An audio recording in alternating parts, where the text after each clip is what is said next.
Yeah, but we'll get here.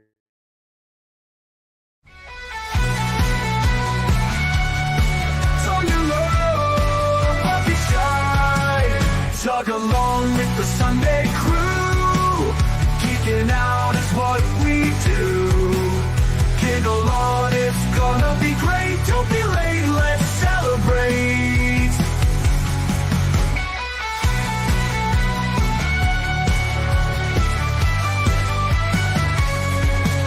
Science fiction on a screen so bright. Old classics and the new delights. The unapologetic geek will lead the way with facts and fun to fill your day. Discussing every detail, every frame, from the eerie to the loud and the same.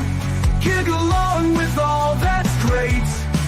Those Sunday vibes you can't debate. Tug along with the Sunday crew. Geeking out is what we do. Giggle on, it's gonna be great. Don't be late, let's celebrate.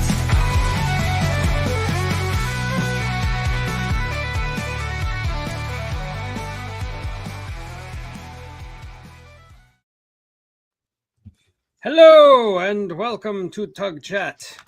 Greetings from South Carolina. Oh, I've got breaking news, Doug. I got mail this week, and some kid sent me this. It's a new comic book that come out at Comic-Con. What this new Star Wars comic book does is it tells the upcoming next Star Wars movie they're going to be making, and it's going to be part of that last three. And oh my God, this one won't end with Ewoks, I swear. I've been looking through it, and you want the big. I'm gonna give you one spoiler. I'm not gonna talk about it no more. You want the one big spoiler, Tug? Sure. But Solo ain't dead. Solo lives. I'm so excited. Sick, you're making a lot of noise. Where are you? Oh, I'm sorry. Hold on. Let me mute. Okay. I didn't see him show up. Something happened. He showed up during the bumper music. Oh. I hate it when things change like that. You know that, right? Yes. You get to a certain age and you just don't like change at all. Yeah, and then I hate this week especially, dude. I feel like the 80s have died all around me. Hulk Hogan, the greatest wrestler, of our time, passed away. Ozzy Osbourne, my favorite singer of all time. Yeah, he's great. Sadly, the legendary YouTuber named Dr. Wu lost his channel this week for being a dumbass. What? Yeah. You said it was going to happen. Repeatedly about music copyrights and what to play, and he continues to play whatever he wants to, and now he no longer has a channel no more. Oh my God. I mean, you predicted it. You said that was going to happen. Yeah, many times I've said that's going to happen. Yeah. Mm-hmm. Got to be careful with that copyright stuff, man. Yeah. I got a couple of channels, might not be around too much longer, too. I got one channel that literally gets copyright claimed 5 times a week. You're the only person I know who's gotten a copyright strike from himself. So. Yeah. After I explained it to them loudly, they took it back. That's good, but it's still funny. It's just that's amazing. It's even funnier and sadder that I'm so sad using computers and technology that I had to get a 12-year-old kid to email YouTube for me to get it took off. Oh, that's clever. But she's a good kid and she handled it. Well, hello to the chatters. We have Just Carowin. Good morning. We have Texas Knight. If it'll hit, there we go. Good morning.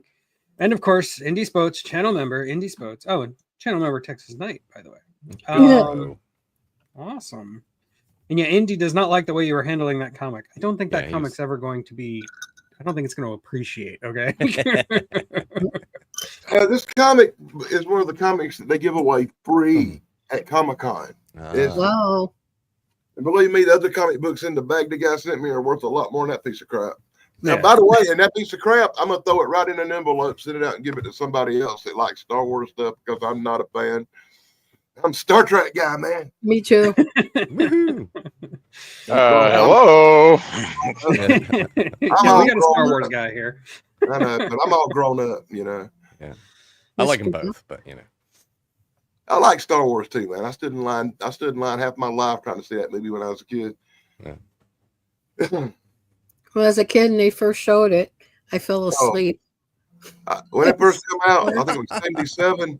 I think I literally seen that movie like 30, 40 times in the theater. In the theater till it come out on VHS. And we bought the VHSs and watched them over and over till they wore out because it was Star Wars. You know? Greetings to our UK first-time viewer, the Lone Arranger. Welcome. Cheers. Okay, so we are going to keep talking about sci-fi comedies. If you missed last week, we talked about, Spaceballs, Galaxy God, Quest. dang it. Damien missed last week, so Okay, I got a special note here, Tug. yes, I even pulled it out and everything. It says we're ending the show. It says we're ending the show. We have to carry on this conversation. And I don't understand this. It just says Tell Tug Evolution.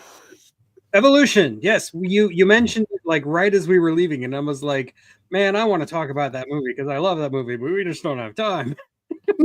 So yeah, we can pick up right where we left off. Evolution is a fantastic movie. That's it's David Duchovny and Orlando Jones and Julianne Moore. Wow. They're at like a community college, and their meteor crashes, and there's like a or something. There's like an organism on the meteor, and it very, very quickly goes through stages of evolution and evolves out of control into all these crazy monsters that like take over the mall. And the government comes in, and Dan Aykroyd comes in as the mayor, I think, and they try to nuke it and just makes it bigger. And the whole movie ends with a giant enema of Head and Shoulders shampoo, and for some reason the movie turns into a Head and Shoulders commercial. It's fantastic. It's really hard to explain why this movie is so good. It just is. That's what happens. That's what happens when Head and Shoulders picks up a quarter of the budget of them. And yeah, it was made by the same people who made Ghostbusters, Lone Ranger. Dan Aykroyd and the director Ivan Reitman. It was definitely an homage to Ghostbusters. It was the same style of movie. It just didn't have Bill Murray or Harold Ramis, but it had David Duchovny making fun of himself, which is always good. Yeah, for some reason, I have to say this honestly. I think I enjoyed Evolution more than I did Ghostbusters. I don't know why, but honestly, I did. Yeah, I think. Look, I love Ghostbusters. Ghostbusters is a fantastic movie. I could watch it right now and laugh my ass off. But I do think I find Evolution even funnier. I do think I like Evolution more. But it's close. It's real close. Ask me on a different day, I might give you a different answer. And a lot of that's David Duchovny's ability to either play comedy or play serious. But yeah, like that one scene where he says, "Oh, don't mess with them government people. I know all about them." You kind of right. You kind of see his sarcastic humor of the X-Files. Exactly. He spends most of the movie just making fun of himself, and it's fantastic. How you like the big reveal that when the government guy shows up, he turns out he used to be one of them. Right. Working for them and stuff. But except for the Kane madness or whatever it was called. Yeah. I think the last time I saw that movie was probably when it came out. So it's really been a very, very long time. Totally watch it again. Yeah, I should. I can't remember, most of it at this point. So. And Indy, I think Sean William Scott plays Sean William Scott like he always does, but I think I like this version. I think this is Sean William Scott's best movie. Mm-hmm. I know all you American Pie fans just went, no! But I'm not sure. I think they used quite a few practical effects in this movie, too, because the special effects in it look so good. It's hard to believe all that CGI. Yeah, I mean, there is a mix. Like, there's some CGI, obviously. Like, the big giant monster in the end is a lot of CGI. But there's also, it mixes in the practical very, very well. Like, when they're underneath the giant creature and shoving the fire hose up its hole. That's very practical. There's a lot of practical stuff going on. I have no dreams of being a fireman. I never have. I saw the movie Backlash, and yeah, I don't want that. Ooh. Or Backdraft. Backdraft? Backdraft. Yeah, Backdraft. Yeah, Ron Howard's movie. Great movie. Yeah. But it does not make you want to be a firefighter. Also, I knew a bunch of firefighters, like a whole family of them. They were like, my scoutmaster was one of them, and his kids were in the troop with me, and they all became firefighters. So I know that culture very well. I hung out with firefighters. I've hung out at a firehouse a few times, and yeah, I don't want that life. Yeah, it's really that's the same way I feel, because my whole family's police officers and cops and stuff. And like, you know, when I see them movies, it reminds me of my family and how much I don't want to be one. Backdraft absolutely made me want to be a firefighter. I even applied, but the problem was, like, I passed the test and everything. The problem was there were 10 jobs and there was like 120 people trying to get them. Jesus. So they went with a lot of military and former firefighters, but they loved me. And that was one of the things they did. Had to do the sit down interview with the marshals and captains and all that stuff. And so, what made you want to be a firefighter? I was like, well, there was a little movie, and it was like, if you say Backdraft, I swear. Well, there's a movie called Backdraft, and they just all start laughing. It's just like... Towering Inferno. You can't walk into a place out here in the South and get a job being a firefighter too often. What you got to do is go somewhere like California, where they'll hire you real quick, get a job, fight out fire out there for a year or two, and then transfer. Good luck doing it without water. Yeah. And then transfer out south. We'll give you a shovel and a pick. Shut up. You gonna fight that fire hand to hand, boy. That's funny. We got to keep it equal. If I give you water, it'll give you some kind of advantage over the fire. They just make you beat them down with brooms in California. Oh, God. I remember that reminds me of I remember seeing some movie where there was a fire in Arizona, and it's funny because they just had one out there, but the guy in Arizona, they were trying to put the water on. Said, hell no, let the fire burn. Don't waste the water on the fire. You live in the desert, dummy. Reminds me of like 15 years ago, me and a buddy were setting off fireworks at his grandmother's house on the canal. And we were doing it on the berm that goes down to the water. It's like, 10 foot of sand kind of thing. But it was all covered in, the sea oats and sea grasses and whatnot. And, his dumbass cousin decides to set up his own little firework thing right next to ours. This is a fully grown man, mind you. And he didn't secure it properly. It falls over and shoots into the, 10 feet away, into the box of fireworks of ones we hadn't set off yet. And of course it all goes off, and the whole hillside goes on fire. And I'm like, where's the hose? Where's the hose? And his grandmother comes out, hands me a broom. It's like, literally. She's like, here, go put it out. I was like, I am not going to go, beat down this, flames are 10 feet tall on the seagrasses at this point. And it's like, you want me to put this out with a broom? It's like, where's the hose? I was ready to go grab a bucket, jump in the canal, and start tossing buckets up. Craziness. Anyway, sorry. I actually saw some kind of movie one time where somebody was trying to put a fire out with a broom, and a broom caught fire. Yeah, that's the logical conclusion of using a broom to...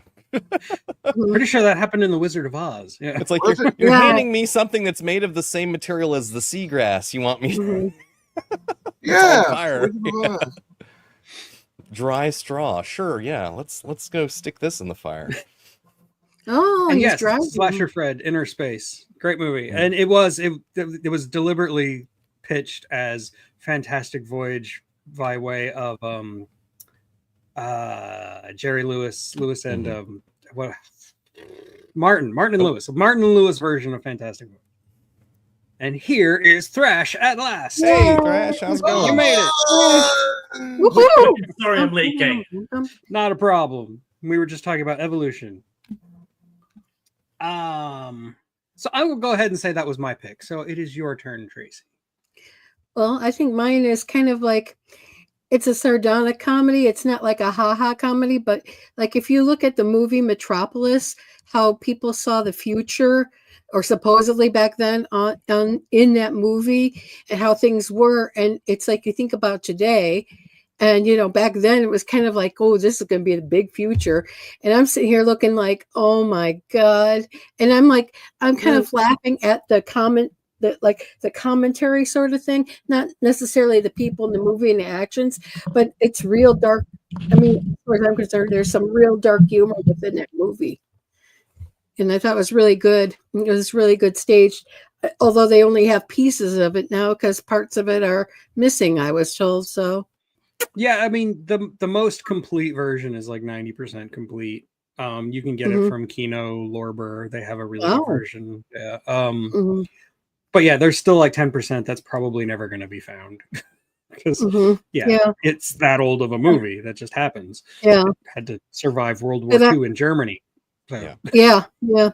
But like I said, I look at it as though it's like a dark comedy. I mean, there is a humor to it. That and Flash Gordon. Well, I think you could call it a comedy in like the classical definition of the word comedy, but and yeah, there are some humorous elements to Metropolis, especially like I think a lot of the characters are deliberately a little cartoonish. The mad scientist, whose name escapes me at the moment, he was very deliberately designed to be kind of goofy. He's kind of scary goofy, but he's kind of goofy. And there's a scene, one of the scenes that it's not lost, but the version that exists, it's really scratchy and hard to see. He's actually like praying to his robot, and it seems like it's done more for comedy than seriousness. Yeah. So, yeah. But on the other hand, you look at thank you, Indy. That's how people are now. It's like things turning into computers, AI everywhere. Yeah. I mean, you go to the bathroom, there's AI. Well, I mean, Tracy, another reason which makes that an absolutely phenomenal choice is the fact that I had a professor who talked about this when I actually watched it when I was back in film school. And so there's a revolution, and yay, we've solved the problems of social inequality. Now who's going to be our new leader? Oh, okay, another member of the higher class. And then the workers just go back to work. So it's like it works like almost as a dark comedy, like throw the proles a bone and they'll be happy.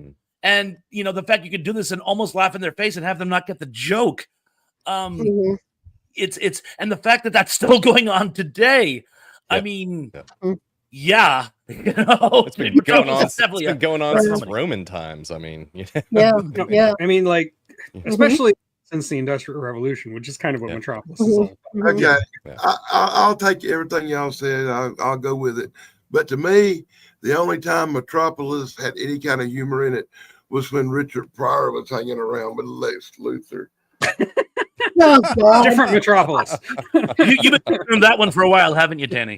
He's waiting in the wings. So that's my pick.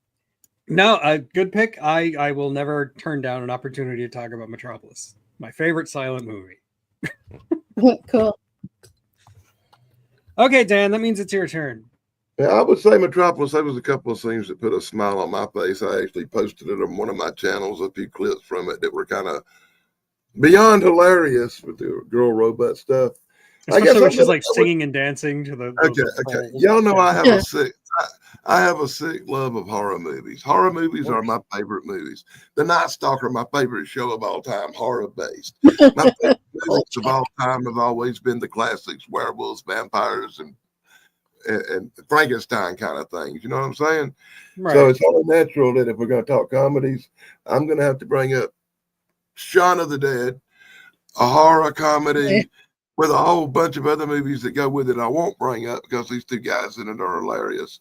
But it's funny when the zombie apocalypse hits all around you, and it takes you a long time to notice. I found that movie to be absolutely hilarious. And the part where they all go to this pub is just the most hilarious thing in the world, because this pub is like the keystone of the whole movie. You have to go there to survive. Let's go somewhere that's like the least secure, completely surrounded in glass. Let's find the least secure place. He would have been better off at home. Yeah, but that was the place that had the alcohol and the peanuts. Yeah. Well, the famous thing about that movie is not Simon Pegg, but his friend Nick Frost. Yeah. He gives away the whole movie. Yeah, he what's tells you going the to movie happen right there at the bar. I love that movie. Like, Go ahead. I was just going to say, I love that movie because it is like a perfect satire. It is both making fun of zombie tropes and actually kind of like it's a love letter to them. It manages to walk that line very, very well. And that's really hard to do. I love you took the words out of my mouth. I was going to call it the Austin Powers situation. There you go. Where it's the perfect spoof, but only because it was done with love. You could tell they loved zombie movies. They captured subtle nuances that only people who are a huge fan of the subgenre would get. And they're not mocking it, although it's certainly tongue-in-cheek, pun intended. But it's done in a very it's more of a roast than a character assassination. And just some of the organic humor, like the fact that the first day where he's so hungover that he can't even really focus, and you can visibly tell something's gone awry. But it's like, he trips over a kid's bicycle, but he did that the day before anyway. And, it's like, it's like really very little is changed. And of course, the punchline at the end is his friend who succumbs is still no different. They still hang out at the couch. And the only difference is you got to be careful. You don't let him bite you. Yeah. But he still can be he's as much of a friend as he was before. Brilliant. Probably just stinks a little bit more, Yeah. Yeah. Well, and there's even that thing which they borrowed. I would say still they borrowed from Daily Dead, the idea of training them. It goes one step further into rehabilitating them. But they can actually be trained like service animals in the universe of Shaun of the Dead, which I think is brilliant. I like Shaun of the Dead. I like the fact that even though it's a comedy kind of, and even though they poke fun at it a little bit, the special effects in this movie are as good, if not better, than some of the mainstream zombie movies I've seen. Yes, and in some cases a lot better. And matter of fact, the story's even better than some zombie movies I've seen. I think the story's a lot better than some zombie movies out there. I've seen so many horrible zombie movies in my life. Yeah, I'm watching one right now. There are a lot. Zombie Lake. I'm watching one called Zombie Nights right now, which has good special effects and great makeup. It's just nobody in it can act. There's not one bit of originality in the whole movie. I kept watching the movie waiting for this is the thing you haven't seen in another zombie. No, it is the most formula phoned in movie I have ever seen. It's derivative, and derivative is the worst insult I could call a movie. You can put down Zombie Nights all you want to, but on my channel, Shock Theater, I have been doing a series of Zombie Night shorts. They have got like 100,000 views. So suck as it might, some people like it. And it's not just because the main character hit on my wife once. Unrelated matter. It was before we were together. I thought I got to drink it here. The Monster Squad is a great horror comedy for sure. Some people were talking about the Universal Classic Monsters. It's one of the best parodies of the Universal Classic Monsters. Obviously, I loved that movie when I was a kid. We grew up on it. Yeah. That's a great movie. Am I up? I think it is your turn. Your turn. The benefit of coming in late, it's almost your turn when you get here. Didn't we talk about Brazil, or did I talk about Brazil with somebody else? Oh, we did not talk about it. Nope. Well, guess what we're talking about? Well, that claustrophobic movie. Now, this is about. Y'all got to quit thinking stuff that's not on my damn list, man. All right. Well, you can actually argue on whether or not it is a comedy. If it is a comedy, it's definitely a dark comedy. I mean, it's effectively Terry Gilliam's love letter to George Orwell. Yeah, it's very 1984. 1984. Monty Python's Terry Gilliam. Kind of a tribute to Douglas Adams as well. It's very Yeah. Douglas Adams-esque as well. It's my understanding that Terry Gilliam and Douglas Adams were in fact friends. Yeah, they knew each other. Yeah, Douglas Adams said his dream in life was to be accepted as a Pythoner. Sadly, they were never taking applications, but you could tell there was a certain crossover. But there are parts of Brazil that I think work very organically as comedy, even though, again, it's dark comedy. I mean, Robert De Niro being consumed by paperwork in a world that is a dystopian bureaucracy. I mean, I can't even come up with a metaphor for that. Bob Hoskins and his Chewbacca-like German partner as the sort of ubiquitous civil servants who won't get the frig out of his face. I mean, just, futuristic ration cuisine, which they have to give you a picture of what it is you're eating. And terrorism becoming so commonplace that the staff is ready for it. They come up with room dividers and say, "I'm sorry, your meal won't be delayed slightly." I mean, if you That's almost not funny anymore. No, it's that's the thing. It was actually very ahead of the curve, For sure. And I mean, like a little nod to Stranger to Strange Land. The religious group is called Consumers for Christ. Oh God. I mean, it's even though the ending is like tragically bleak. It's I remember extremely bleak. It's almost Yeah. up there with The Mist bleak. Yeah. it is. I mean, I walked out of that theater being genuinely depressed.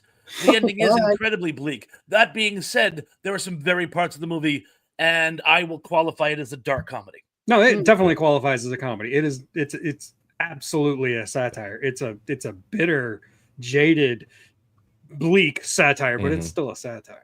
I like the Yeah, when there's a woman's terrorist attack in the restaurant, and they all just sit there like, "Oh, no big deal. Just ignore it. Another Just day." ignore it." Yeah. Mhm. I mean, when you have vigilante repairmen, I mean, come on. I like Brazil, but once again, I'm not sure that's a comedy. But I y'all think it pick it. is. I've never seen people who pick stuff that's not on my list of 1,000 sci-fi comedy movies. I thought I had them all. So y'all got together, snuck a look at my list, and said, "Let's pick." I got a couple of obscure ones on my list, so I'll pick one of those next time for you, Danny. But it's not my turn yet. Come back, Shane. Yeah, Shane, what do you want? What do you got? Oh, I don't care what anybody says. This movie is a comedy. Jason X. Oh, it is Jason absolutely a Space. comedy. Yes. I did that movie for one of my Halloween months, and I had so much fun doing that video because it's just so ridiculous of the premise. It's like we've run to the end of this franchise. What else can we do with them? How about space? And Fast and Furious took note of this, and they did it too. Oh, let's go to space. But just Jason, like from the beginning of that movie, we have him locked up in a basement, just chained, David standing up, Cronenberg, like for some reason. that's where we keep him. Sure, Sure. Yeah. not in a cage or a thick concreted small room. No, just freely standing, chained up with one guard. What? So, he accidentally gets cryogenically frozen accidentally by some chick who also gets cryogenically frozen. That the concept of that made no sense. How did you freeze too? And okay, what is it like? It was like 100 or 300 years later or so, or 500, something like that. I don't know. These people come across this, find the room, is like, hey, there's a menacing looking guy with a mask on holding a machete in the stabbing position. Let's take him with us. That seems like a good idea. What? Hey, let's thaw him out. What? Just dumb decision after dumb decision. And I think the only person I liked in that movie was the black militant captain guy. Oh, He yeah. was an absolute Chad. This man fought Jason while plummeting to Earth. Yeah, It's to the orbit, that's yeah, pretty burning up bad. I'd like to see Jason in space. That movie is so great. It has so many great moments. Like that first kill when he wakes up and he like dips her head in the like liquid nitrogen and then smashes her. I love Why? that. And then later they try to catch Jason in like a holodeck kind of thing, and Oh, there's my. just like two teens without their shirts on going, "Hey, you want to have premarital sex?" It's so I have absolutely a special comedy. love in the movie for the lady robot girl. I thought Yeah, she yeah. was awesome, but I never the saw sex the bot. movie.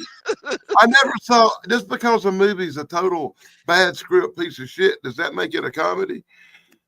I think that movie I'm was classifying it very as a comedy tongue-in-cheek. because I laughed so hard. I laughed at it It too, is but a I didn't laugh comedy at it to me. like you would Whether an it's average intentional or Color not, it's a movie. comedy. I laughed at it the way you would. Oh, but that's just sad they've done this to Jason. Ha ha. You can have an unintentional comment. And I have a couple of those on my list. So I think it yes, counts. one can make the argument. Oh, and I have to ask Shane. The openings kind of blend together. Is that the one where they do the opening credits as like a Bond film? Only he throws the axe at the cameraman and it goes. Or is that a different Jason movie? No, that's a different one. It is a different because I remember that opening from something, but again, I'm going back 30 plus years. I'm So, pretty sure but that's I- the one right I don't know. before Jason X. Jason But I- Goes to Hell, which is Okay, because horrible. I remember it was done as a Bond film, but instead of pulling the gun, he throws the axe and hits the cameraman, and the blood comes pouring down. Oh my God. But again, we're talking. Oh dear God, over 30 years ago, that was a long time ago. closer to 40. When When did they movies become were old? great. Excellent choice, Shane. Yeah. I did Yes, not even good choice. consider that one, but that is great. I didn't Jason in consider it space, either. and he becomes like Uber Jason. The medical table that they use to bring heal her back to life. He just accidentally falls on it, which was supposed to have been damaged, but he just Yeah. accidentally falls on it and it turns itself on. It's just like, are you kidding me right now? And makes him half metal. And I couldn't get off the floor laughing. I was just, this is ridiculous. I'm not gonna lie. If I wanted to watch a Friday the 13th movie, I would probably pick Jason X just because it would make me laugh the most by far. I mean, most of them are kind of, sort of, a little bit of a comedy. When Yeah, you really look at there's it. definitely comedy in a lot of them, especially like when you get to like 6 and stuff. They Yeah. fully lean in. Just Yeah. lean all the way into it. Yeah. this is ridiculous. Let's just lean all the way into that. That's why I felt about Hellboy when I was watching that, like the Hey. first one. Mhm, I thought, it was kind of funny in parts, mhm, and he was saying things that were hilarious. mhm. There's a persistent rumor going around that Guillermo del Toro wants to finish his trilogy with Ron Perlman. Oh wow! But it's a Guillermo del Toro project in the works, so there's Oh. like what, a 10% chance it'll actually happen. Yeah. The If movie that. that the movie that Ironheart ripped off a scene from. Yes, Hellboy. I have not watched Ironheart. I am not going to watch Ironheart. There's one scene in Ironheart. She's in the suit and a van's coming at her and she hits the hood of the van and it flips over her. And Hellboy Well- did that. Yeah, that's And become a it's just cliche like- now. Yeah. Get out of here. Before history rolls over, I have to ask because it's come before, and I've never actually bothered to find out why. What is up with Guillermo del Toro? He has all these phenomenal ideas, and they always run out of steam before he does. He have like ADHD or something? Or I think he does. is- And he also is very okay. Creative people will understand this. Whenever you have an idea and you want to like get it out, you start to see that idea everywhere. You start to see it in other projects and other things. And I think that happens to him a lot. Like he was working on At the Mountains of Madness and then released Prometheus, and he's like, I can't do Mountains of Madness now because it's too similar to Prometheus. Yeah, you know what I mean. And like, no, don't fall for that, Guillermo. Just do it. do it. It's It'll okay. be better than Prometheus. It's okay to make a movie that's like another movie. It's okay. You can do that. That makes a lot of sense. But he's better than these other people. So you know what? Go ahead and do it anyway. You'll surpass them. Yeah, Mountains of Madness would be Yeah. far superior to Prometheus. And he's one of the few people who can actually do Lovecraft. Absolutely. Yeah. You You know, would get it right. I think Guillermo's his Pinocchio was 100 times better than that live action Disney remake. Agreed. It's weird as hell, but it's I really haven't, was I haven't good. seen it. I have Yeah. to see it. should see it. It's that stop motion animation, and it goes places you don't expect a Pinocchio story to go. It's It's very got cool. Nazis. It does have Nazis in it because it's Guillermo del Toro. Well, wasn't Pinocchio written as a political satire against fascism? Maybe. I genuinely I'll don't know have the to answer to look that that up. question. I believe it was. I believe it was written because fascism happened in Italy before Germany, and I believe the guy who wrote it was against political extremism. I Yeah. believe. Yeah. Hmm. But living Anyway, There's this part to be this is kind of shit chance to bring up bullets flashing in my head. But just suddenly it pops in my head, there's this part in Pinocchio where the two evil guys who kidnap kids and send them to the island are Yeah, talking. Have you ever heard the conversation they have? I'm pretty sure it was the kind of conversation that was going on with that guy who didn't kill himself. Yeah. Okay, well, It's there's this really interesting conversation in Pinocchio if you listen close to what they're saying, where they allude to things about islands and little children. But I'm going to leave it at that. Yes, let's move on. Damien, it is now your turn. All right, I'm gonna go with and tell me if you've already did this last week, but it's a John Hughes movie about high school students that create their own supermodel girlfriend.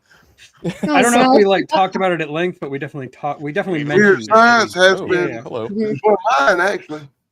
You mean they created that wasted opportunity? Yeah, exactly. For 2 hours of my life, I can't get back. Yeah. Come on. Great movie. Come on, I love that movie Fantastic growing up. movie. I think any movie with young Iron Man in it's a good movie. Yeah. and rest in peace, Bill Paxton. And Bill Paxton. yeah. I mean, Chet.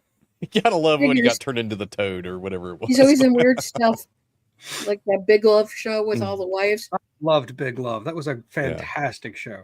Me too. Yeah, I remember now. Weird Science. That's where he got turned into a giant turd, right? Right. Toad. Yeah. He had that really goofy buzz cut that was actually Yeah. Bill Paxton's idea. Yeah. Yeah. So Yeah. D-Man, we should give you another choice then. Oh, was that already talked about last week? Yeah, we did talk about Okay. it. All right. Well, you guys. So suck. I'm glad you put it in your 2 cents, but I mean, like, you should definitely get another choice. Okay. I agree. So yeah, great movie, love it. I watched it the other night. Lots of great scenes and great lines in that movie. The whole missile coming up through the house and just anyway. How about have you guys talked about Mars Attacks?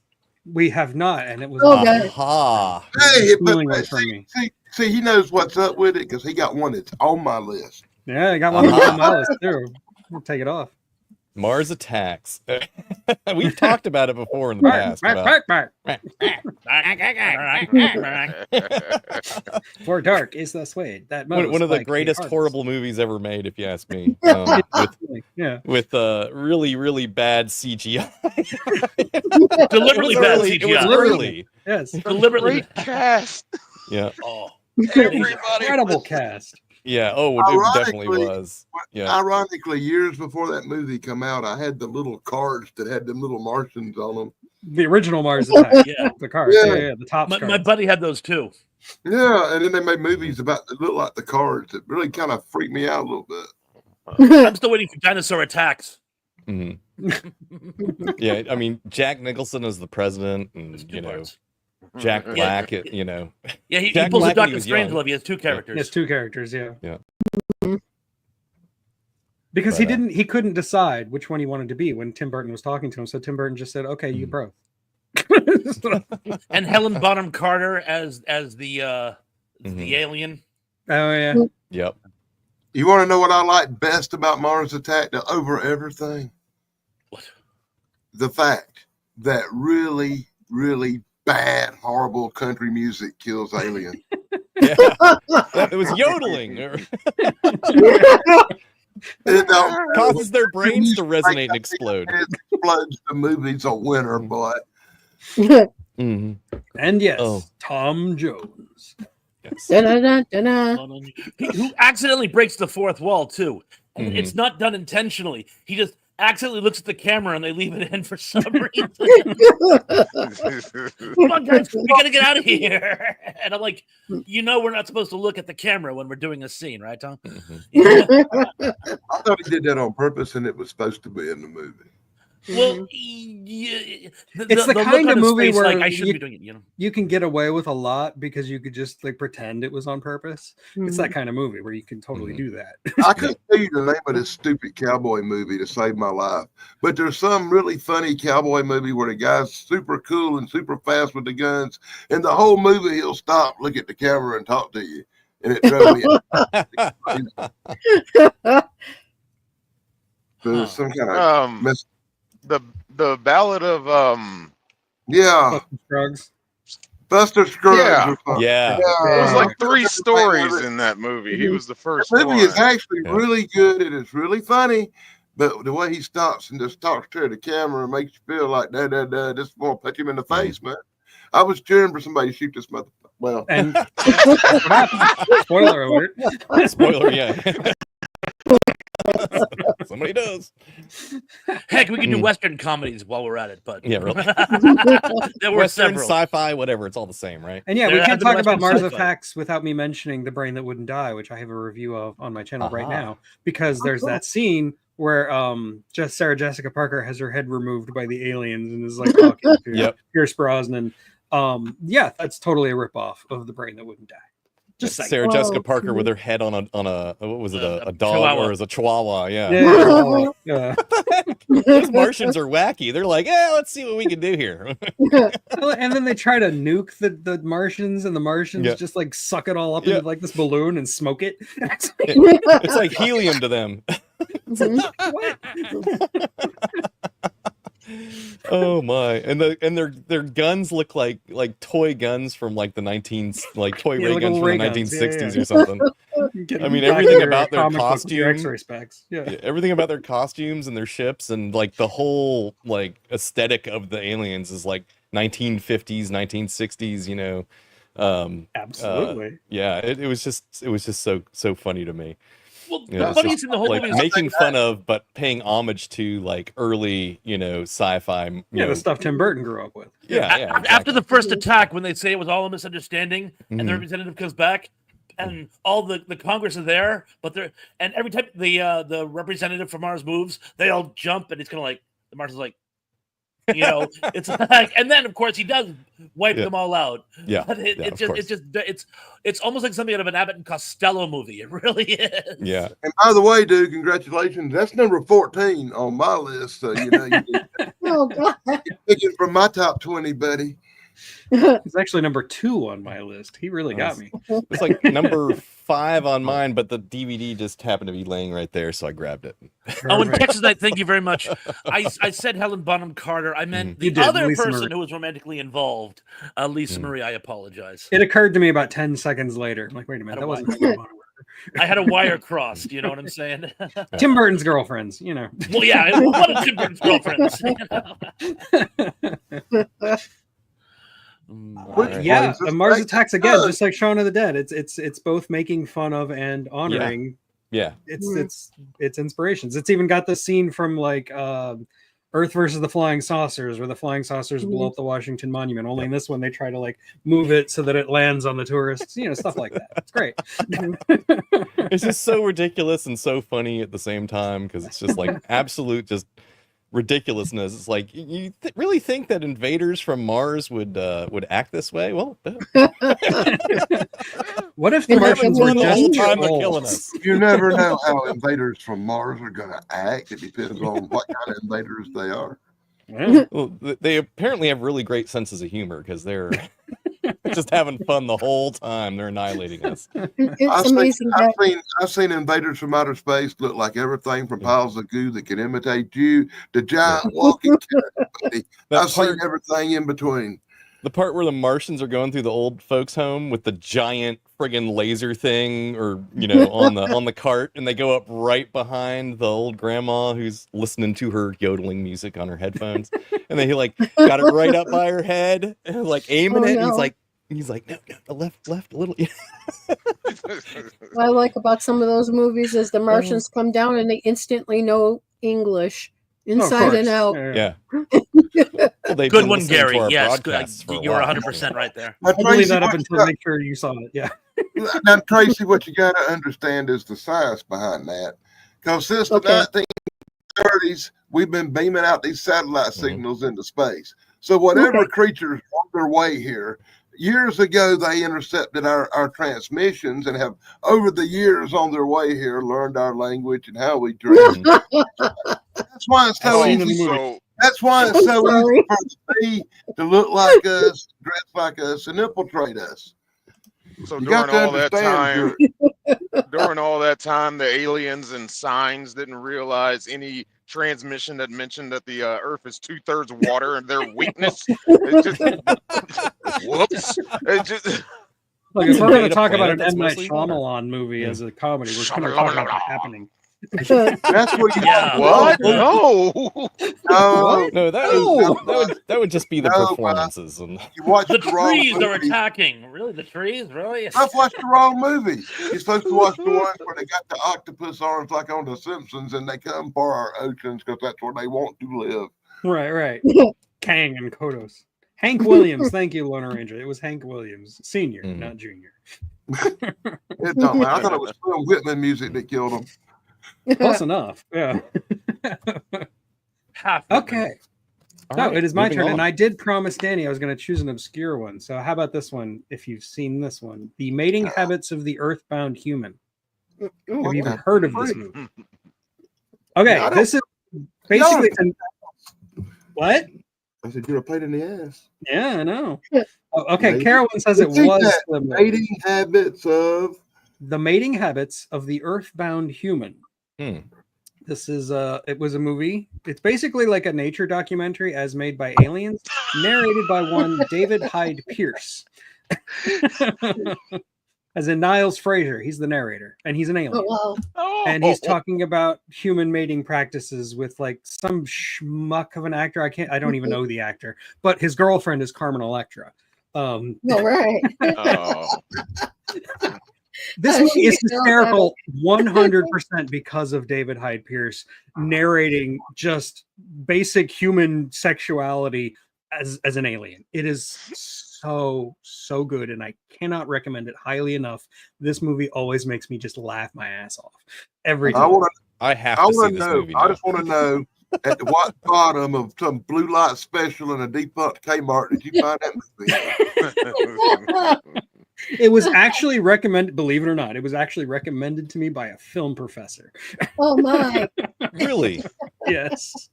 Do you ever see the aliens in it or anything, or is it just No, you don't. just a documentary? It's just a documentary. It's an alien documentary. Is there anywhere on earth we can see this masterpiece? Is it on YouTube? I haven't got another phone around me. I will look it up for you while you guys talk amongst yourselves. I will say, since nobody else has seen it, I'm just going to leave it at that and move on to Tracy. Well, another one of mine. Well, would except be- for Indy, of course. Another one of my movies that I thought was funny was Men in Black. That's a good That was one. also Yeah. on my list. It's on my list. Number My list is 4 like- on my list. My Oh, list is like 50 movies long, though. So there's Yeah, like exactly. all of, We got yeah. There's lots of movies on my Anthony list. Daniels, minor league. I got 200 on my list Oh. now. I got about 15 more because y'all keep naming crap that ain't on it. We love you. That's why we're saying these things. We're only imitating you. It's a form of flattery. You know, we could have got a Men in Black with Clint Eastwood and David Schwimmer. That'd be Really? funny as hell. How They come I were think Eastwood was considered for K and Schwimmer was considered for J. I was like, I'm glad y'all went the way you did. Eastwood turned it Wow. down to keep directing, and Schwimmer, it was just like, eh, what about Fresh Prince? Interesting. That may turn into a short one day. how David Schwimmer's career worked out, I bet he's kicking his own ass for turning that part down if that's true. No, from what I know, he didn't turn it down. His name was tossed around, and they were considering reaching out to him. And then I forget who it was exactly. It was like, no, we need to let's try him with a black recruit to train. and the first person they thought of was Will Smith.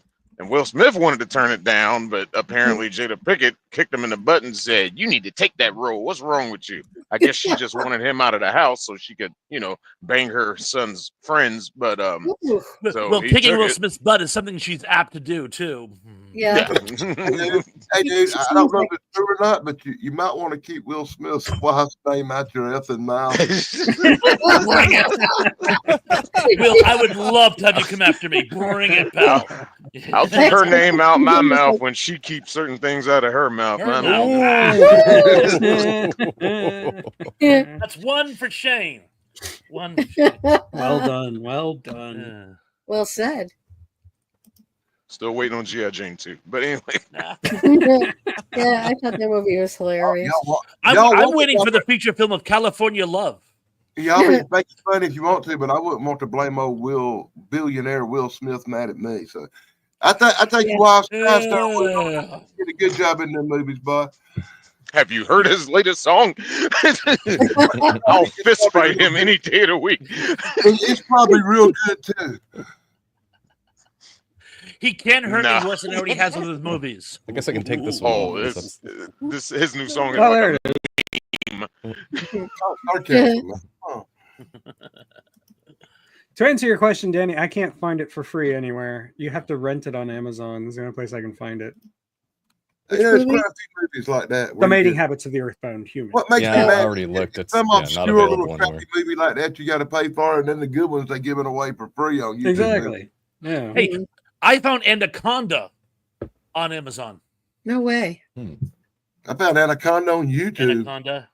Free Amazon. YouTube. Yeah, I got it. Anacondas are Yeah. indigenous to the. It was the best I can do on such short notice. But Tracy, good pick Your Thank humor for a Will always- Smith movie. And yes, Mike Harper, Shane is driving while streaming. He has a special permit for that from me. I see nothing. I know nothing. Thrash's humor always flies over my head like a search plane. Shane is a good multitasker. There was a good actor named Will Smith, but he was in a bunch of old post-apocalyptic movies. I knew someone on this channel would know who the other Will Smith was. I don't feel the same way about Will Smith that you do, but No one I do- does, I except do for think- Data. Oh, I'm sorry. I do think Men in Black might be my favorite Will Smith movie. I think he's so good in Men in Black. And his interplay with Tommy Lee Jones as the straight man is so. Their chemistry is perfect. Yeah, Hold it on. is. Oh yeah. Hold on, I'm thinking. Will Smith movie I like. There's got to be at least one of them. God dang it! Hold on. I can't think of none. I didn't like the cowboy one. The Wild Wild West. No, Wild Wild West is probably. his I worst. love Wild Wild West. Second worst. We CGI. all know what his worst film is. I know liked what him in you- Independence I'm Day. the He only was person that funny in likes that that too. movie. He was a drunk superhero. He made a movie where he was a drunk superhero and shoved somebody's Oh, head yeah. up somebody Hancock. else's ass. Hancock. And And that Oh, was Hancock. funny. the movie that contradicts itself. Hancock. Yeah, the movie that like completely thought changes Hancock was gears funny, halfway Dad. through. Mhm. Goes from being a comedy to like I thought a serious Hancock was movie. funny. Yeah. Tonal whiplash in that movie is weird. Yeah. Oh, me I did and not her, hate Lou. Hancock, man. That's what I'm saying. Oh, I thought he was pretty good in I Am Legend. Me and her lose our powers when we're close to each Thrash other, his but yet face. they have a Dragon Ball Z style fight in the middle of the city. What? I think Will I just Smith's had to bring it up. performance. Just had, I think Will just, Smith's just performance. had to get I you. Am Just had to Legend- poke. Had to poke a little. Go I ahead, think Dad. Will Smith's performance in I Am Legend is a slap in the face to Charlton Heston and Vincent Price. Oh. I don't know. I Am The Legend scene wasn't with the bad. dog was pretty good. I mean, I got to admit, he actually brought it with the scene with the dog. Everything I else think in he that movie actually was... did do some good acting in that movie. Mhm. I'm sorry. I just hated the special effects in that movie. It wasn't his acting; it was the special effects were horrible. Yes, the special effects were terrible. Yeah, It's the the special effects were. gagged me so bad I could not enjoy the movie at all.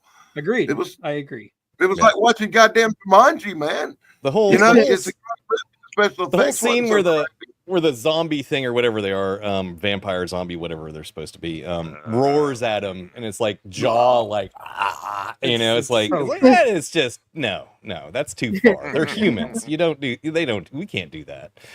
True. They did that in some seasons of The Walking Dead. Like there's one episode of The Walking Dead where a zombie pulls a guy's chest plate open.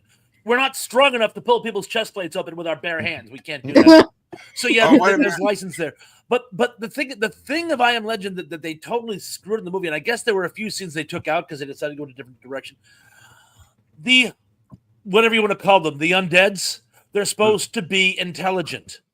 That's the whole reason they're mad at him, is that he's been taking them into his lair and experimenting on them. And they kind of allude to the fact that they're still humans deep down, towards the end there. But I agree. They're supposed to be, intelligent. All three missed the point. All three movie versions of I Am Legend missed the point. Yeah. Well, the other two not as much. I mean, they do refer to to Neville, in not Neville. In the Vincent Price version, it's alluded to. They change it, but at least they mention the fact that there's a caste system. And Heston, it's more the fact that they've gone simpleton. That is to say, they try to ban technology like they did in Candle for Leibowitz. Right. But it's also the fact that he's running around shooting them. Because he's Charlton Heston. That's just what he does. He also played Moses, so he divided the river. Still on topic. If you actually do want to see a good Will Smith movie, then see The Pursuit of Happiness, because that is actually a good movie. I've never seen it, so I have no opinion. He does a good job in it. It's one of the few times when I would say he does a really good job as an actor, just portraying the part. Absolutely, for sure. Every movie we talked about today, everything we brought up is better than The Blue Beetle. Danny's battle cry. Never gonna let that one go, are you?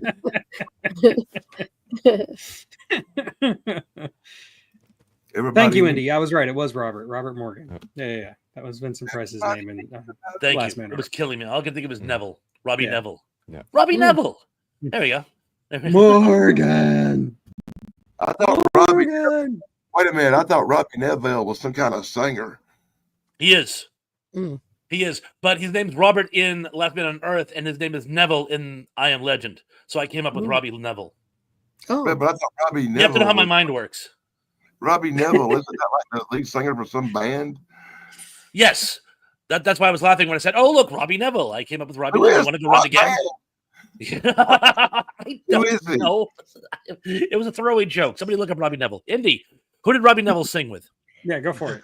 Find it. Dan, I believe it's your turn now. Is it Dan's turn? I lost track. I'll never do a live stream again without a phone where I can Google stuff beside me.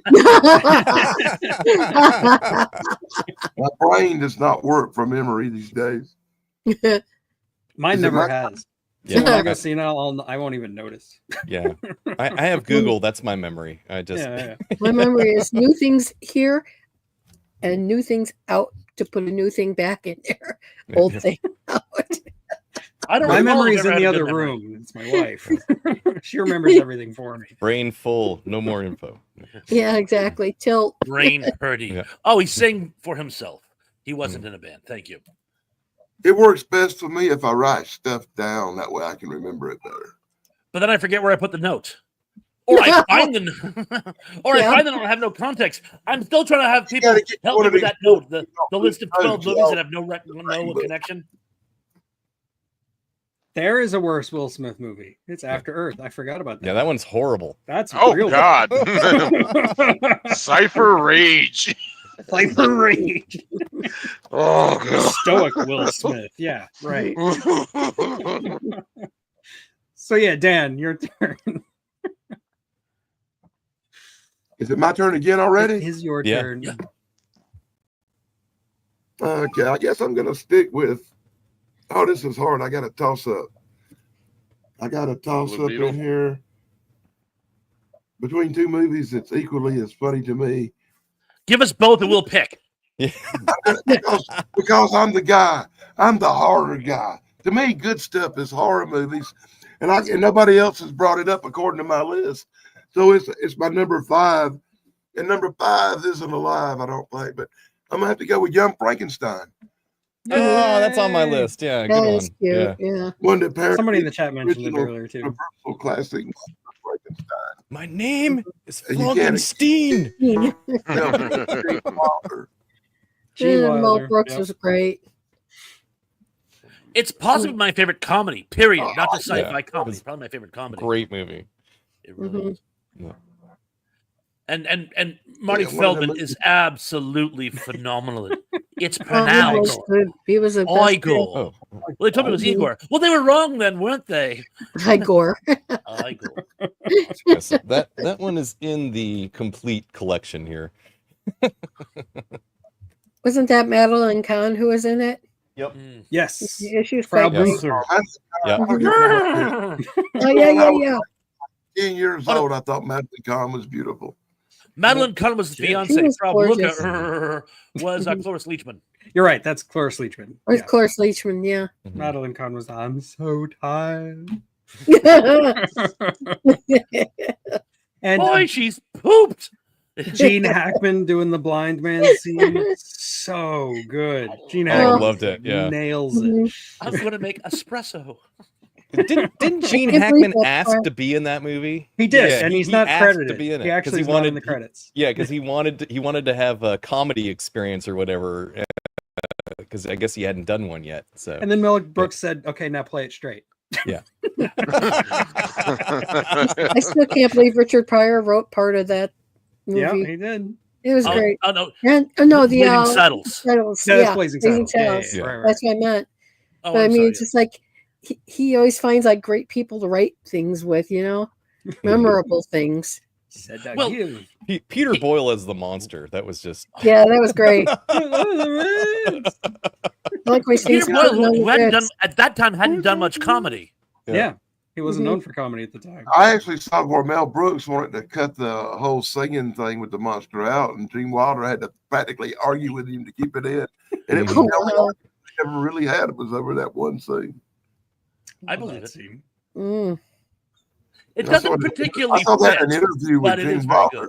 yeah. You know, old Gene Wilder interview. Yeah, Those are kind great. Brain is it? Abby Normal. Abby someone? Normal. Abby normal? First word. Such a good. And movie. again. Yes, we all agree. Young Frankenstein, excellent movie. Yeah, it was Yeah. 2 good. thumbs up. Yeah. Fingers And my up. big toes too. Yeah, I saw Well- Young Frankenstein so late. Like for the first time I saw it, it was probably 5 years ago, and I was kicking myself in the butt. I was like, why haven't I seen this movie earlier? Yes, great movie. And I love that they filmed it in black and white. You Yeah, To go, yeah. You know, to be Yeah. like Mel the, Brooks. Yeah. Mel Brooks has 2 movies on this list. On this, Yeah, we had Yeah. Spaceballs, and now we have Young Frankenstein. Yep. Frankenstein. Frankenstein. would it be Froderick Frankenstein? I actually have a buddy. He goes by Rick, but his real name is Frederick. And every now and then, when I want to piss him off, I call him Froderick, and he absolutely hates it. Froderick. Mercy. Well, there's another unintentional comedy, Gary. Battlefield Earth. Yeah. Oh, God, no. Oh. They don't make it a comedy. Stupid is not making Careful, a L. Ron comedy. Hubbard will sue you. Him, It's I'm so afraid ridiculous, of. it's funny. Yeah. If you use that logic, almost every movie with John Travolta in it's a comedy. Battlefield Earth's one of those ones that is so stupid that it goes past funny and all the way back to stupid again. I'm just like, it's, it could have been funny if they, had tried a little harder. Anybody remember what the plot of that movie was? Something about gold. Was there and, one?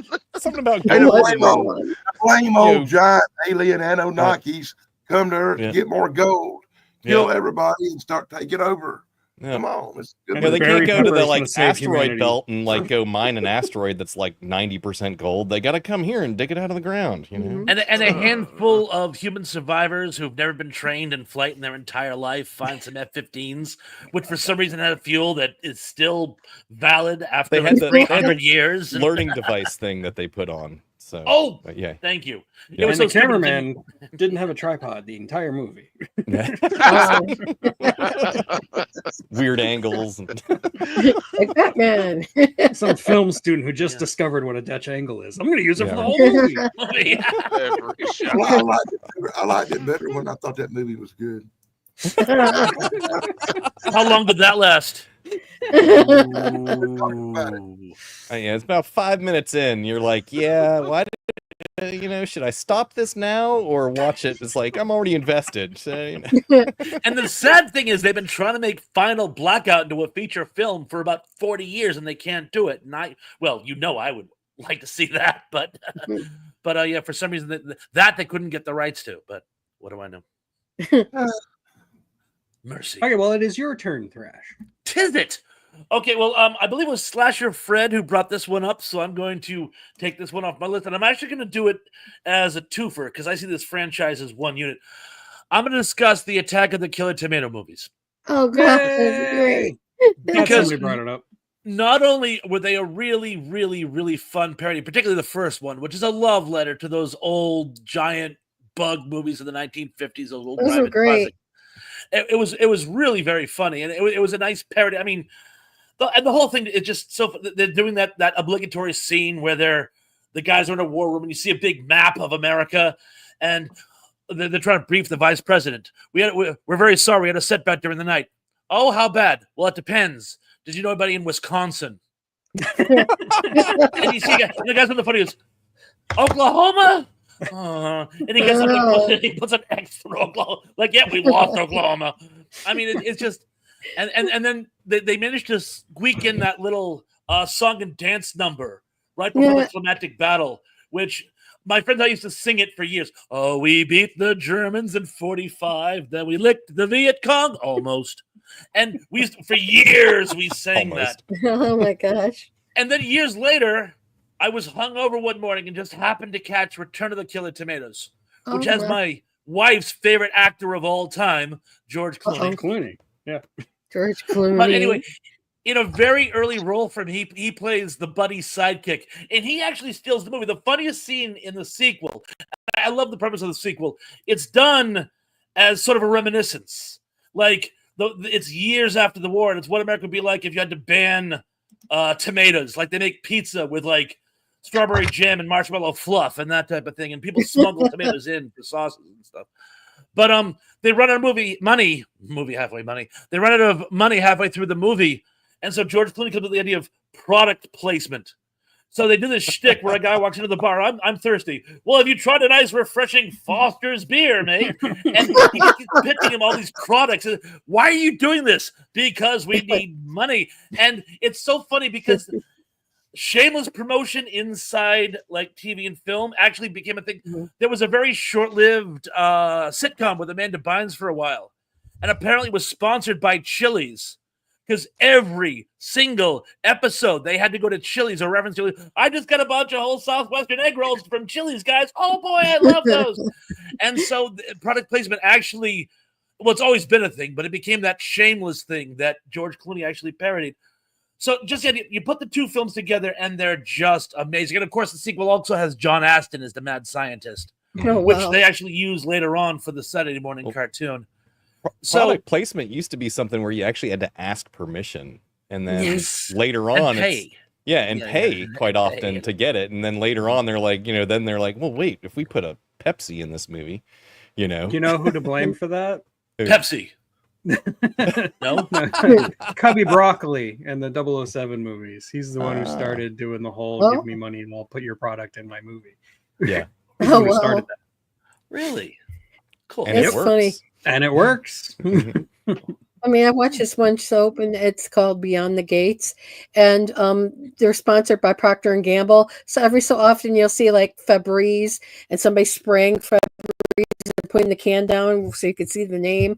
Then they had laundry as they were passing up, looking up the stairs of somebody's house, and there's like this thing of Tide in there. It's like, why? My favorite is when a TV show will get sponsored by like a car company. Like Heroes was really bad about this. They were like sponsored by Nissan. So every single car in that universe is a Nissan. Why? Oh, God. I have no idea. And you have a character like Hero who's like famous for saying goofy stuff. And he would go, Nissan Versa, like every episode. It was Yeah, so, Versa. why are we Nissan doing has this? taken over the world. They've beaten all the other car manufacturers. My favorite, Marilyn Chambers, was trying to actually break through, and movies were like John Waters, I believe, and some others were giving her like walk-on parts. And there's one movie where she's doing laundry, and she gets the laundry detergent out, and it's the Ivory Snow box. And she's gonna like, and he puts it back, and I'm hysterical. I'm like, okay, how many people didn't get that? You know, they're like, no, everyone got it. But And that's why the gag about Head and Shoulders and evolution is so funny. Figure out, I missed Mike, I missed the joke. is it on my list? Oh, you weren't here for the first thing. Yeah, We we're talked here. about the movie Evolution, and the third act of Evolution suddenly turns into a Head and Shoulders commercial. It's part of the joke. Oh yeah. Check. And no, Lona Ranger, we have not talked about Buckaroo Banzai or Iron Sky yet, although It's on those my are list. on my list, actually. Yeah. We very well could. On my list. On the list. Is not a comedy, it is a serious movie. It is now. It was a comedy before. Now it's a... Oh. And stop Okay. saying the list. That's a no-no. The list doesn't exist. I don't know what you're talking about. What list? Who? What list? I don't know. List. There's never been a list. List. I missed it. Grocery I- list. That's what he said.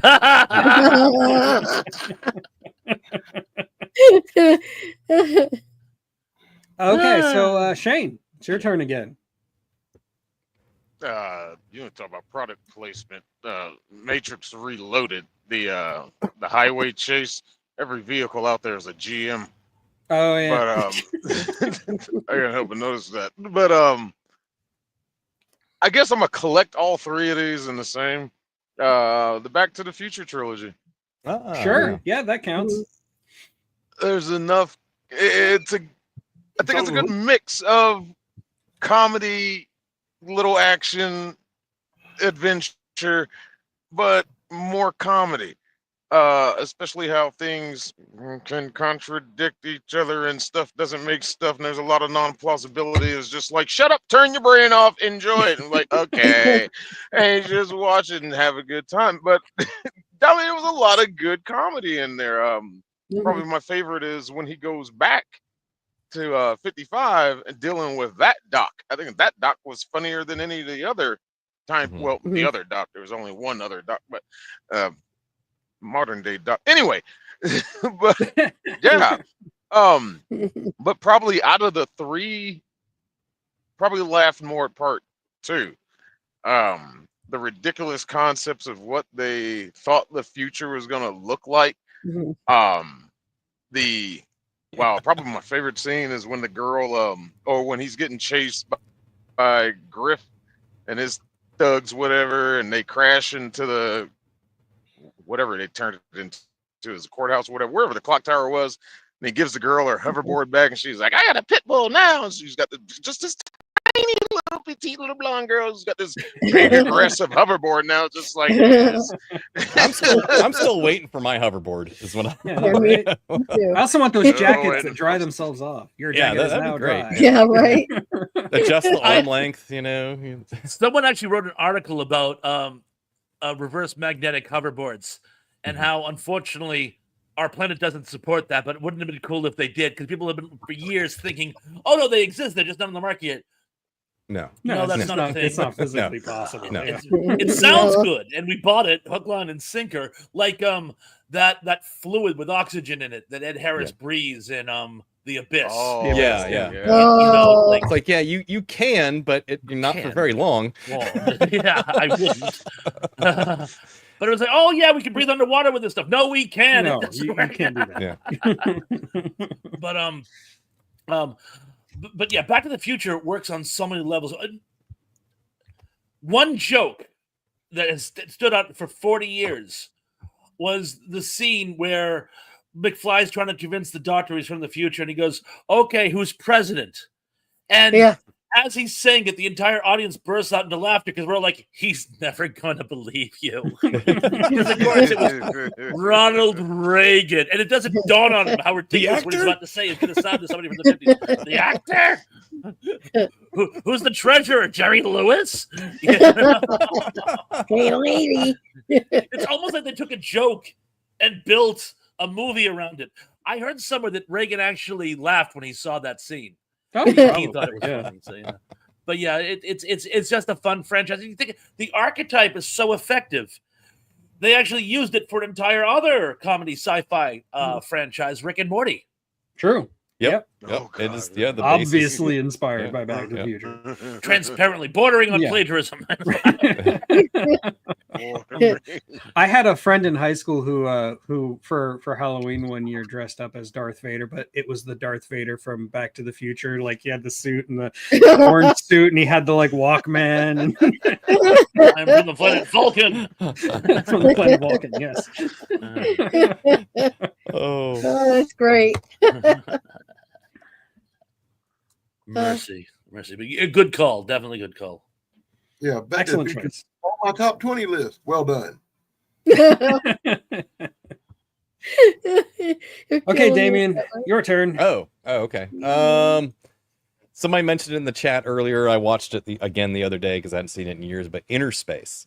Yay, Inner Space. So, yeah, it's got a great cast: Martin Short, Dennis Quaid, Meg Ryan, Roberto Picardo, who played the Doctor in the holographic Doctor in Star Trek. It's just By the he plays way, the cowboy. Everyone, we talked about this one last week. It's been discussed, and just to remind people, it is on my shit list.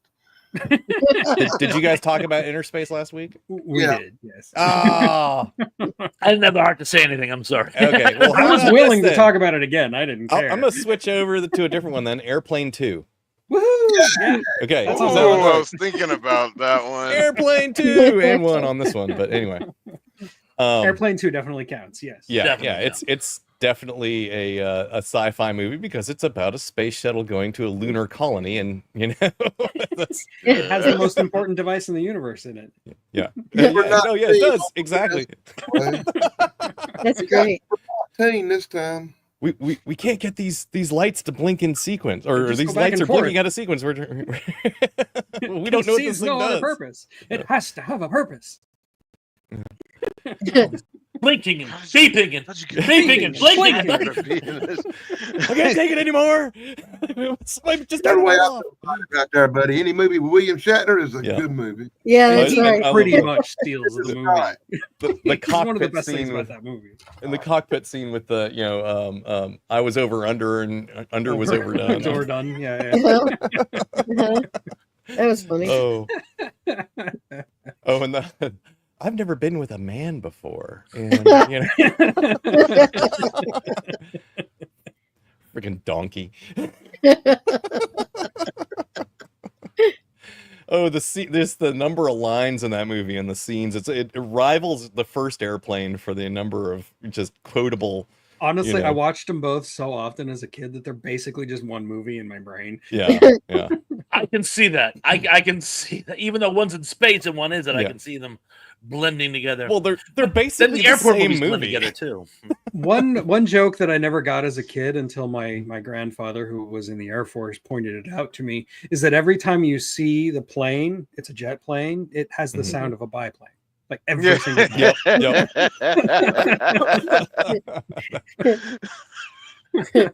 That's funny. Oh, but yeah, great movie. Lots of just funny lines and funny sequences in it. You and, like lots of gladiator great movies. actors. Mhm. You got William Shatner. Robert Hayes, Julia Shatner. Hagerty. Mhm. Peter Graves, Lloyd Peter Bridges. Graves. I mean, come on. Yeah. Looks like I picked the wrong week to stop sniffing glue. Yeah, Yeah, exactly. Let's hire a bunch of Oscar winners and let them do dumb things. Yeah, exactly. Get It's that just incredible, unapologetically stupid. I love it. Yeah, yeah. Oh, it's Don't great. incredibly cool performance by Sparkles the dog.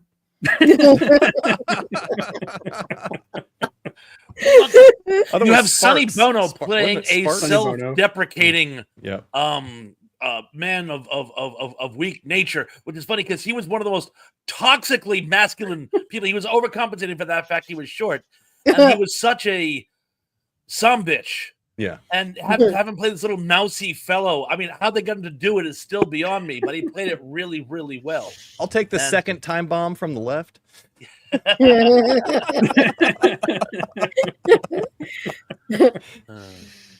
Which again stopped being funny, but at the time it was really It was funny back then.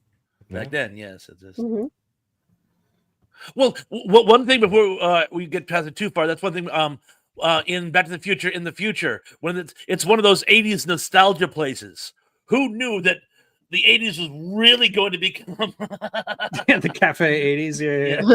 But it was like really a period of like that seems to be the hot spot. I mean, yeah, there's '90s nostalgia, and yeah, there's '60s and '70s, but people seem to love the '80s. Even people who weren't there. There were kids who weren't around for the '80s who loved talking about the '80s. Yeah, my son, he's like 16. He loves 80s music. That's his thing. So What's so That's my funny is in the influence. 90s, we all made fun of 80s music. Like, it I know, was, right? You know, Like, who like listens to that close. crap? You know? I wouldn't admit that I liked Duran Duran back then. Yeah. All we 80s didn't put music. enough distance yet. The worst song made in 1980, the most horrible thing in 1980, Culture Club, is better than any freaking thing made lately. Last 15 years, probably. Well, no, the worst song from the '80s has to be "We Built This City on Rock and Roll." Oh, that was No. terrible. I will die on that hill, and I Yeah. love Jefferson Starship. I saw them in concert on Cape Cod when I was still in high school, and that song was a shameless cash grab. Yeah. This is somebody who must have never been to a Coldplay concert. And they played that song Well, not on the anymore. radio My wife, thank so you. much. Oh my god, it was like every Trying to get day, caught 10 cheating. times a day. And now it's in a toilet paper commercial where it belongs. Oh. although I had a Weird Al song that he didn't do, well, and I never really finished it, so he doesn't know he would have. But it's "We Built This Sunday on Rocky Road." Nice. You like that? You like that? I like Yeah. that. I like that. You Thank you, should thank submit you. that. Yeah. I have to finish writing it, but Oh, he'll okay. never record it anyway. It's too late. It's not Yeah. relevant anymore. You know. It so. isn't. Well, Prince Yeah. wouldn't let him do any of his songs. He wants you Yeah, to do a won't. bunch of Prince songs. There were a few people who wouldn't let Weird Al do songs, and he always asked, and he was always very polite about it, even though technically Well, he can have Prince, permission to do it. can Prince stop him now? Yeah, right. His estate. It's can. general principle. State, He won't take an artist's music, even like he said in several occasions, he doesn't have to anymore. They Yeah. have the parody law, but he still Yeah. won't do it. Besides, a lot of artists consider it like making it in the business as soon as Weird Al Mhm. starts. Yeah, making it's an fun of honor. Yeah. it. Yeah. I like the one of his more recent ones, and when I say recent, it's like almost 10 years old at this point. Jeez, I'm getting old. Is aluminum foil. I don't know if you to Lordy's. I don't want to hear it neither. So Oh, to Lord, yeah, that makes sense. Aluminum foil. It's about conspiracy theorists and they have Yeah, little yeah. foil hats. Do a and show. If we ever do a show about Weird Al, we'll have to get Sarah on because that's like one of her favorite people in the world. Oh gosh. I grew Okay, up so on- yeah. this is we're almost at an hour and a half, so this is the lightning round where we just name one movie. We don't really talk about it too much, and since it's in the thumbnail, I feel like I'm obligated to mention it at least, and that's Ice Pirates.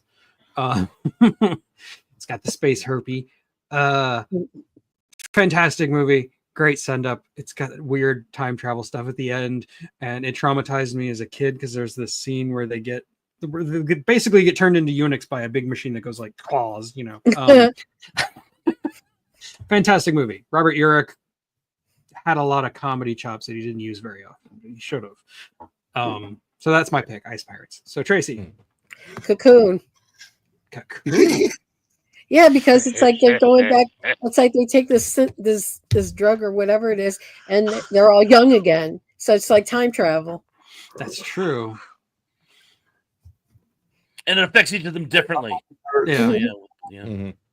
But they all like turn out young again for like a minute.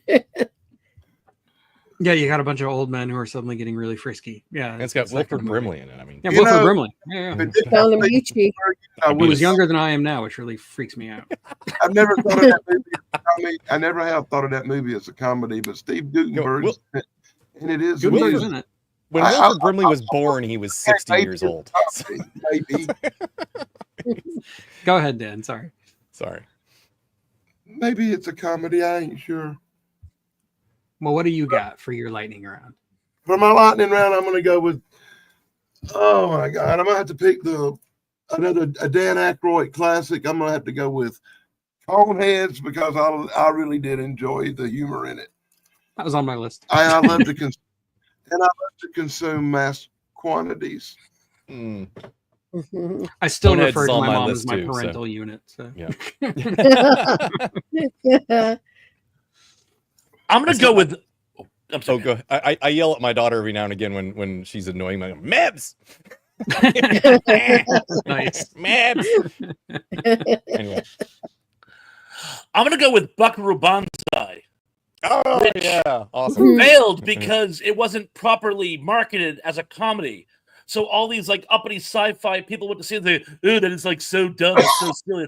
It's a comedy, you moron. That was meant to be a spoof, a parody, a farce. Mhm.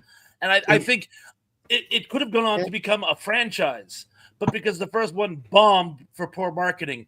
But for those of you who see it now, do bear in mind it's done as a parody. It's a spoof and not to be taken. I don't Yeah, know how you can see like 5 seconds of John Lithgow in that movie and not realize it's a comedy. I've actually And got a it's stack. hilarious. It's I've a actually great movie.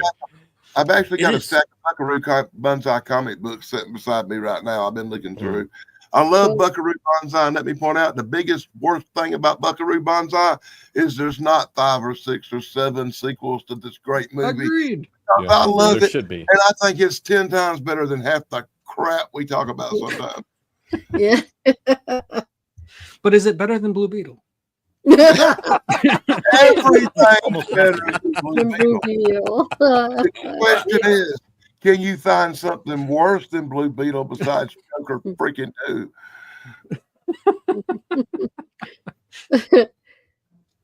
Okay, right. Shane, what do you got? Dang. In honor of the new release, the Fantastic Four, the first one, the McCormick McCormick bootleg one. Yeah, that Have you abomination seen of that movie? It's filming. on- And, I've oh seen my! it. I've seen it. Lacey, have you seen it? I have that one on DVD, in fact, and it's one of the ones I will never watch again. It's just I think the standout part of that for me is like when him and Sue get married, and at the end they're leaving in the limo, and he's got this comically fake long arm waving out the sunroof. It's just like, what is going on? I think sometime in the future, people who've seen all the versions of these Fantastic Four movies should talk about them. Because there's like, Yeah, of the ones I've seen, that one might be the best one. I don't know. I like some of the other ones better. I think it was Angelina Jolie. Five movie. right now. Angelina Jolie in a fantastic. Who Four. who played the Invisible Girl in the other ones? Jessica Alba. God, Jessica what's her Alba? name? Yeah, Jessica Yeah. Alba.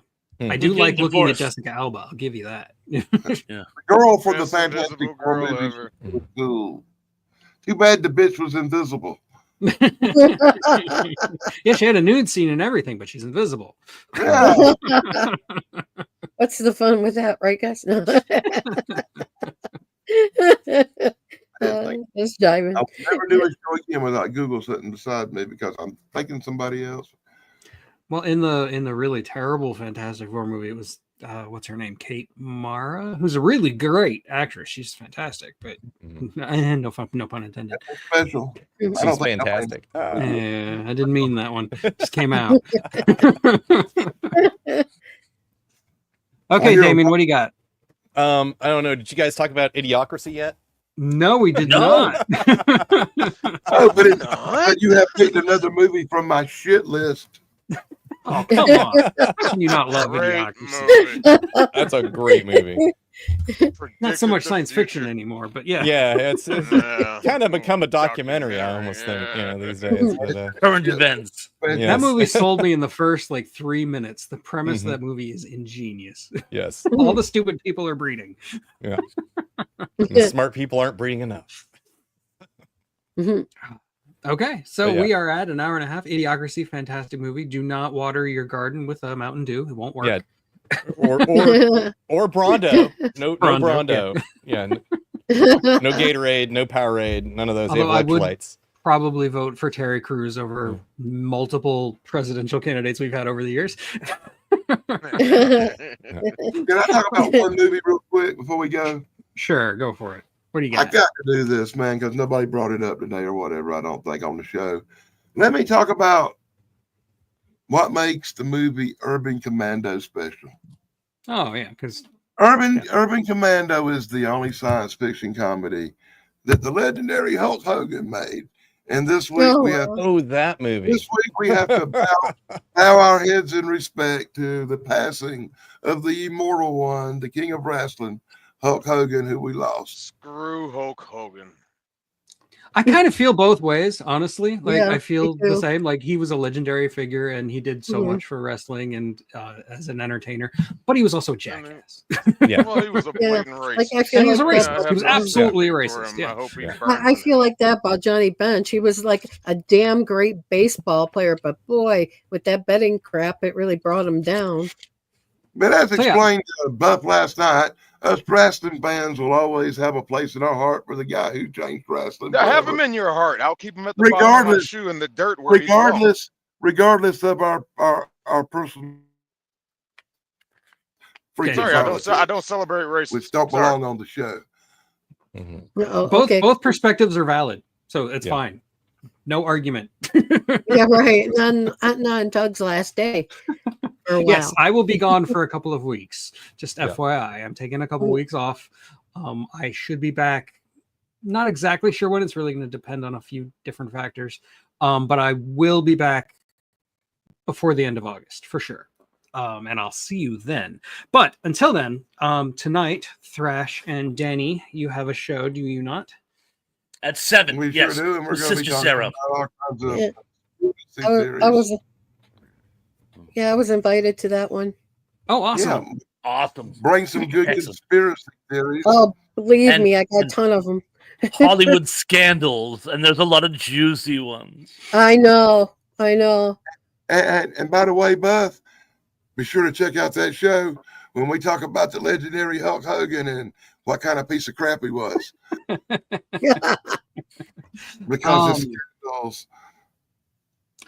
I don't know if I'll be there tonight. I was also invited, and I've got a bunch going on today, so I'm not really sure if I'm going to make it or not. So if I don't make it, I do want to say my favorite conspiracy theory is that the U.S. government is created the tick-borne Lyme disease. I actually kind of believe that one. Oh, come on, man. They've created a lot worse than that. I know, but that one, like the evidence, the circumstantial evidence is so high that I actually kind of believe it, even though it's kind of a kooky thing. And you say that to a normal person, and they're like, "What are you talking about?" And it's linked with Corona. Lyme always Yeah. goes with Corona. Yeah, there you go. You well You think done, that's bad? sir. Let us tell you. Without line. You think And that's Dos bad? Equis, Let me too, tell you so. what went on in Project Montauk and what goes on up in Alaska at a place Montauk. called Hart. And then you'll be like, with your mouth hanging open. That Montauk monster, it's called a Skrill, by the way. Oh wow. It was an old campfire story when I was a kid. I was waiting for there to be a punchline, but okay. No. It's like the bacon stretcher. It was like a local thing up here. Oh, I actually know a girl from Montauk, so I better not take a poke at her right now. She's Oh gonna think God. She's not watching. about who the real Montauk monster might be. Oh, so yeah, Stark isn't Starkey from Montauk? I didn't say that. Oh, well, I did. That'll Plead teach the me to fifth. That'll teach me to make it in your window. The 5th of gin. Yeah. Again. So Why? maybe I'll It's a see you guys tonight. Maybe I won't. But I do have a video dropping in about half an hour on 1995's The Net with Sandra Bullock, and Ah, I didn't think I was going to like this movie because I'd seen it in 95 and it was just like a disposable techno thriller for me. But rewatching it again and reviewing it for my channel, I've actually found a lot of things about this movie that I really, really like. And I highly encourage people to give it a second chance. Here's the It's- kicker. Identity There's theft movies sucks. with Sandra for some reason, I think it's Speed and a couple other movies she's made, like Miss Congeniality and stuff. For some reason, I really like Sandra Bullock movies. And No, I like Sandra Bullock too. She's awesome. Yeah. I like I her don't know too. why. I shouldn't like her. I really shouldn't. What was She's that great. one that she was just Bird Box or Bird whatever? Box. Yeah. Oh, Yeah. She I is love the Bird skinny Box. little She kind of Bird pissed Box. me off in it, but she did a good job. She you was know, good in so- it. The movie's terrible though. Yeah. Really? I don't like Bird Box at all. I think It's a free dumb. country. I think it's mean, trying it too hard wasn't- to be like The Quiet Place. Well, it was Yeah. a love letter to all these other previous post-apocalyptic movies, and I don't think it quite worked, but I didn't think it was terrible. I mean, it's a free country. I think you should sit down and watch the Blue Beetle, and then watch it again, You'll have and read. great appreciation. I'm not for Bird watching Box Blue after Beetle that. again. Okay. Yes, Bird Box is better than Blue Beetle. I'll give you that. Blue Beetle is an American classic, which is a love letter to Hispanic culture around the world. And how dare you, sir? Hispanic. I think you mean Latin X, Shane. Whatever. Anyway, on that note, I'm going to sign off. I will see you guys later. I will be back. I promise. Thank you and good night.